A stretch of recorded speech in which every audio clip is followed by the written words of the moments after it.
या ठिकाणी भव्य अशा मोर्चाचे नियोजन आयोजन या ठिकाणी ओबीसी कृती समितीने या ठिकाणी केलं, त्याबद्दल या ठिकाणी सर्वांचं मी या ठिकाणी हार्दिक अभिनंदन करतो। आणि या ओबीसी मोर्चाला आपण मोठ्या संख्येने उपस्थित राहिला त्याबद्दल सुद्धा सर्वांचं या ठिकाणी स्वागत करतो। या ठिकाणी हा जो मोर्चा आहे या मोर्चामध्ये एक जनमानसाची भावना आहे।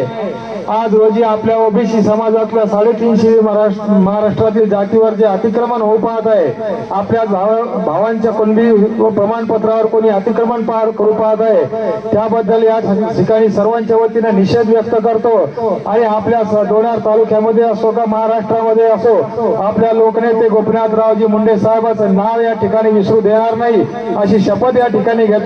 संपूर्ण ओबीसी समाजाला या ठिकाणी मोर्चामध्ये सहभागी व्हावं आणि खरोखर एक प्रकारचं नवचैतन्य या ठिकाणी निर्माण केलं।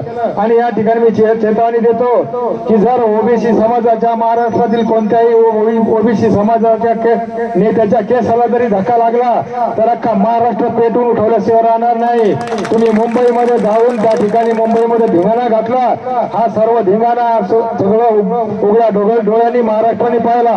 तुमच्या आरक्षणाला आमचा विरोध नाही, परंतु आमच्या ताटातलं आरक्षण जर कोणी खात असेल तर ते आम्ही त्या ठिकाणी सोडणार नाही। आणि मुंबईमध्ये हे पिवळं वादळ ओबीसीचं वादळ निश्चितच त्या ठिकाणी मोठा मोर्चा काढेल। त्यामुळे महाराष्ट्र सरकारला या ठिकाणी विनंती करतो की त्यांनी ओबीसी समाजाच्या भावना व्यक्त करावं, भावना समजून घेऊन त्या ठिकाणी आपण हा 2 तारखेचा काढलेला GR रद्द करावा। आणि नाही काढला तर ओबीसी समाज हा काय असतो हे अख्ख्या महाराष्ट्राला या सरकारला दाखवून देण्याचं काम या ठिकाणी आम्ही करू।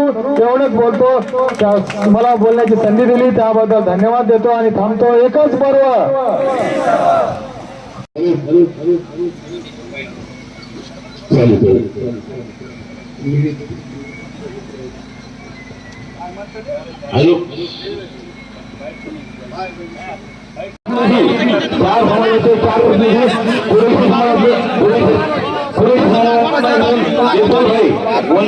इतके हात लावायचे काम नाही, 2 जण हात लावा फक्त। साईडला वा यार, साईडला वा यार। आदरणीय तहसीलदार साहेबांना या ठिकाणी सकल ओबीसी समाज लोणार तालुक्याच्या वतीने महात्मा फुले समता परिषद आपण